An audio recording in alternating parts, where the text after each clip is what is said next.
Hi everyone. இன்றைக்கி நம்ம பார்க்க போகிறது இன்றைக்கி எங்கள் வீட்டில் லன்ச் ரொம்ப சிம்பிள் தான், ஆனால் ரொம்ப சூப்பரான எங்களுக்கு பிரியமான ஒரு லன்ச் தான். என்னென்னா சாதாரண ஒரு ஒயிட் ரைஸ், அது கூட தால் பண்ணோம்.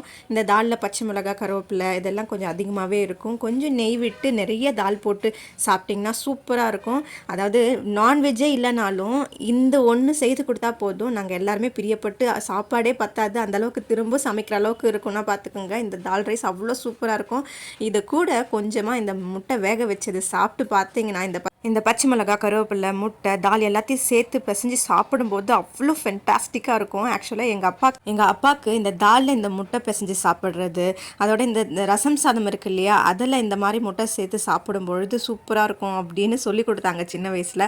அதுலேருந்து இன்னைய வரைக்கும் எங்களுக்கு அது டேஸ்ட் டங்கில் அப்படியே ஒட்டிக்கிச்சு. இன்னமும் போல் இன்னமும் ரசம் சாதம் இருந்தாலும் சரி, இந்த மாதிரி தால் ரைஸ் இருந்தாலும் சரி, அதில் பிசைஞ்சு சாப்பிடும்பொழுது தேவாமிர்தமாக இருக்கும். எனக்கு ரொம்ப பிடிக்கும். One of the best veg ஃபுட்டுங்க. நீங்களும் ட்ரை பண்ணி பாருங்கள், உங்களுக்கு பிடிக்கும். Bye bye. Subscribe my channel.